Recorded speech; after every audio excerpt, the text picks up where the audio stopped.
உண்மையாவே second place ஒரு team வந்திருக்கு. ஆனா இந்த காம்படிஷன் ஆரம்பிக்கிற போது அந்த டீம் தான் லாஸ்ட் டீமா இருந்துச்சு. டீமோட கவுண்டிங்லயும் சரி, சேல்ஸ்லயும் சரி, 4 வாரத்துக்கு முன்னாடி இந்த ப்ரோக்ராம் ஆரம்பிச்சோம்ல, இந்த ப்ரோக்ராம் ஆரம்பிக்கிற போது அந்த டீமோட சேல்ஸ் கவுண்டிங் படி இங்க இருக்கிற டீம் லீடர்லயே லோயஸ்ட் சேல்ஸ். ரொம்ப குட்டி டீம், 2 டிஸ்ட்ரிபியூட்டரை வச்சுக்கிட்டு உருவாக்கின ஒரு டீம் இன்னைக்கு 4 வாரத்தோட முடிவில் 2வது பிளேஸ் வந்துட்டாங்க. எண்ணிக்கை இல்லை இங்க கணக்கு, முயற்சி தான் இங்க கணக்குன்றதுக்கு இந்த team best, one of the best எக்ஸாம்பிளா இருக்கும் நான் நம்புறேன்.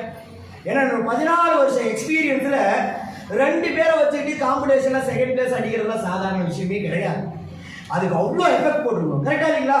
அப்படி ஒரு உழைப்பு போட்டு கடைசி வாரத்துல அவங்களை விட எண்ணிக்கையில பெருசா இருக்கிற டீமை கூட ஓவர்டேக் பண்ணிட்டு அந்த செகண்ட் பிளேஸ் வந்திருக்காங்க. ஒரு கவுண்டரோட second place team leader welcome பண்ணிடலாமா? வெல்கம் பண்ணிடலாமா?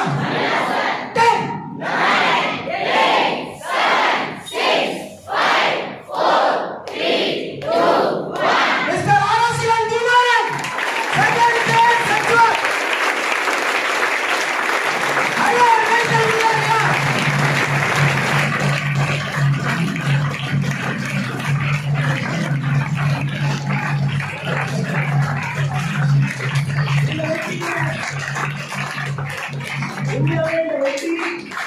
இவருக்கானது. ஆனா இந்த வெற்றிக்கு உழைப்புன்றது இவரை விட அதிகமா அவங்க டீம் தான் எஃபெக்ட் போட்டிருப்பாங்க. கரெக்டா இல்லைங்களா? இந்த வெற்றிக்கான பரிசு அவருக்கு, ஆனா அந்த வெற்றிக்கான பாராட்டு அந்த டீமுக்கானது. அவங்களோட டீமையும் ஸ்டேஜுக்கு வெல்கம் பண்றோம். ஒட்டுமொத்த டீமுக்கு நல்ல ஒரு கைத்தல் கொடுத்து ஸ்டேஜுக்கு வெல்கம் பண்ணிடலாமா?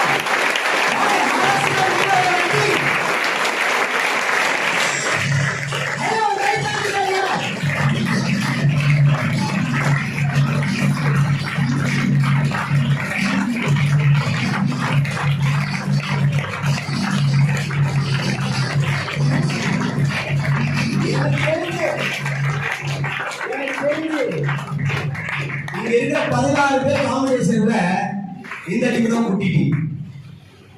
இங்க சின்ன லீடருக்கு கூட இதை விட பெரிய டீம்லாம் இருக்கு. கரெக்டா இல்லைங்களா? அதான் ஆரம்பத்திலேயே சொன்னேன், எண்ணிக்கை அல்ல வெற்றி, தன்னோட உழைப்பும் விடாமுயற்சி மட்டும்தான் வெற்றியை உருவாக்கும். நிறைய பேர் இங்க கவுண்டிங்க பாக்குறாங்க, உழைப்பு மேல நம்பிக்கை வைக்க மாட்டாங்க. அந்த டீம் கவுண்டிங்க பார்க்கல, உழைப்பு மேல நம்பிக்கை வச்சாங்க. இன்னைக்கு செகண்ட் பிளேஸ தட்டி பறிச்சிருக்காங்க. அந்த வெற்றிக்கான பரிசை கொடுத்துலாமா? கொடுத்துலாமா? ஃபர்ஸ்ட் அந்த வெற்றிக்கான மாலையை ஃபர்ஸ்ட் கொடுத்துலாம். அதுக்கான டாபிக் எழுத முடியலாமா? வாங்க மிஸ்டர் சக்தி.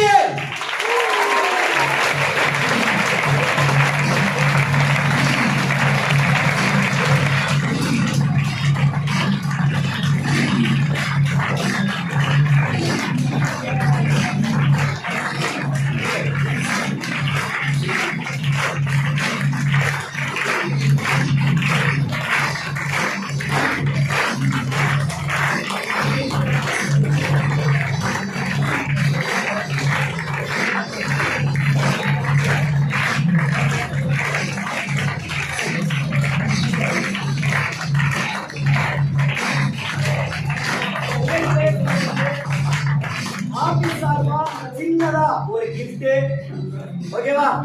அவருக்கான பிரைஸ கொடுத்துடலாமா? வாழ்த்துக்கள்.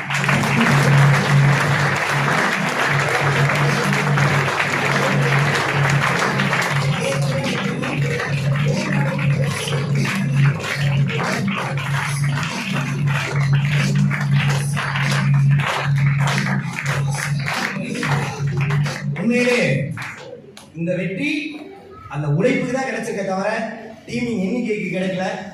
அந்த வெற்றிக்கான பரிசை நான் கொடுத்துட்டேன். அந்த வெற்றிக்கான மெடலை, அதுக்கான கப்பை தோத்த டீம் கையால கொடுக்கணும்ன்றது என்னோட ஆசை.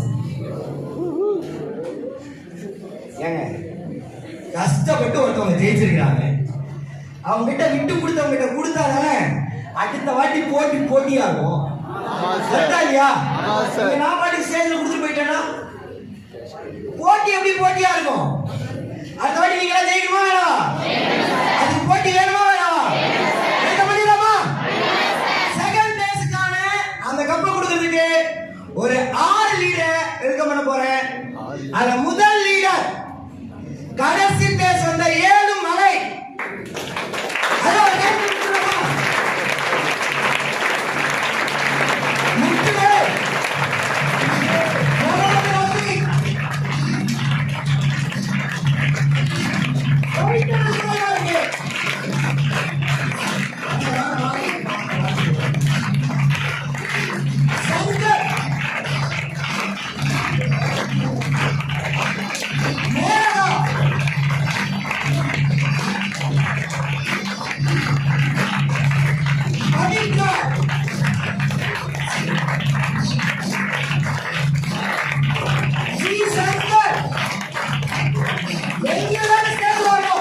இல்லையா?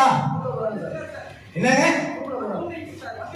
வந்துட்டு இருக்காரா? எங்க ஒய்ஃபை பார்த்துட்டு போயிருக்காரா? அதுக்குள்ள தோட்டா இப்படிதான் வெளியே போலாம், ஜெயிச்சாலாம் போக முடியாது. சரி, அதுக்குள்ள உங்க நீங்க எடுக்க பண்ணிடலாமா? சுகன்யா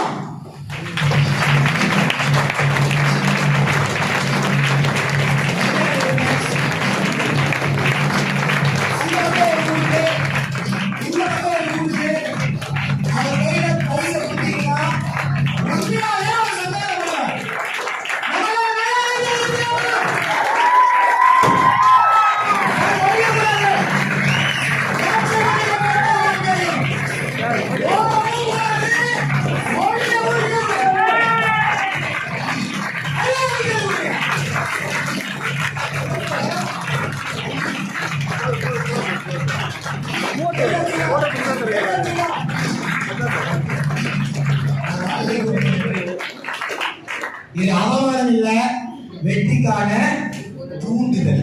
கரெக்டா இல்லைங்களா? அவமானமா நினைச்சாங்கன்னா அடுத்த காம்படிஷன்ல இருக்க மாட்டாங்க, தூண்டுதலா நினைச்சாங்கன்னா அடுத்த காம்படிஷன்ல அந்த கப்பு வாங்குற இடத்துல இருப்பாங்க.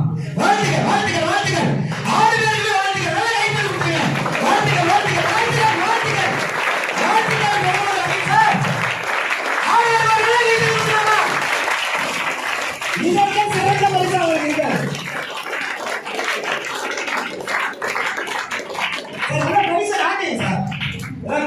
எப்படி இருக்கு?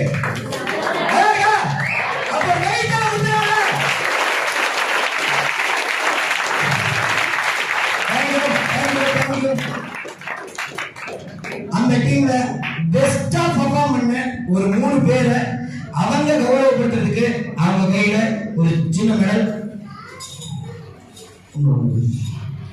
சூப்பர். ஏன்னா அவங்க டீம்ல யார் பெஸ்டா பண்ணாங்க நமக்கு தெரியாது. கரெக்டா இல்லையா? ஆனா அந்த டீம் லீடருக்கு தெரியுமா இல்லைங்களா? அதுக்கான பிரைஸ் கொடுத்துடலாமா? நல்ல கைத்தல் கொடுத்தீங்கன்னா அரசு சார் உங்க டீம்ல இந்த வெற்றிக்கு பெஸ்டா பெர்ஃபார்ம் பண்ண 3 பேருக்கு நீங்க இத பிரைஸா கொடுக்கலாம். வாழ்த்துக்கள். உங்க கையால கொடுங்க. ஃபர்ஸ்ட் பெஸ்டா ஒர்க் பண்ண முதல் பர்சன் அந்த கைத்தல் கொடுத்துடலாமா?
அவர் ஸ்லோவா இருக்கார்.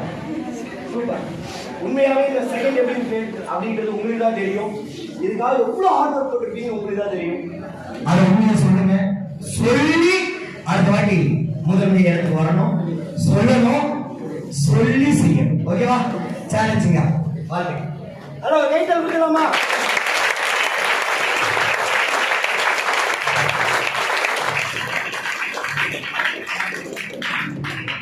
அனைவருக்கும் வணக்கம். என்னுடைய பெயர் வந்து அரசியலம் குமரன். இந்த ஃபீல்டு எடுத்துக்கிட்ட ஒரு 8 மாதம் ஆச்சு. நான் அதிகமாக வந்து பார்த்தீங்கன்னா வந்து நிறைய பேருக்கு தெரியும், சும்மா வெட்டியாக கீழே நின்றுக்கிட்டே இருப்பேன் எப்போ பார்த்தாலும். இது பெரிய லெவலில் எடுத்து பண்ணணும் அப்படிங்கிற அந்த அளவுக்கு மைண்டுக்குள்ளே வந்து யோசிக்கவே இல்லை. ஆனால் ஒரு மாதத்துக்கு முன்னாடி வந்து ஒரு சின்ன திங்கிங் என்னன்னா, இப்படியே இருந்தால் லைஃப் எங்கே போகும். நிறைய பேர் வந்து இந்த ஃபீல்டில் பணம் சம்பாதிச்சுக்கிட்டே இருக்காங்க, நிறைய பேர் வந்து பாராட்டு வாங்கிட்டு இருக்காங்க, நிறைய பேர் நிறைய இலக்கை அச்சீவ் பண்ணிக்கிட்டே இருக்காங்க. ஸோ நம்ம ஏன் இப்படியே இருக்கோம், நம்ம எதாவது ட்ரை பண்ணலாமே, முயற்சி பண்ணலாமே அப்படின்னு சொல்லி ஒரு 4 வாரத்துக்கு முன்னாடி தான் நாங்கள் ஸ்டார்ட் பண்ணோம். 4 வாரத்துக்கு முன்னாடி வந்து நாங்கள் எத்தனை பேர் இருந்தோம் அப்படின்னா, நானும் கோமதி மேடம் மட்டும்தான் 2 பேர் தான் இருந்தோம்.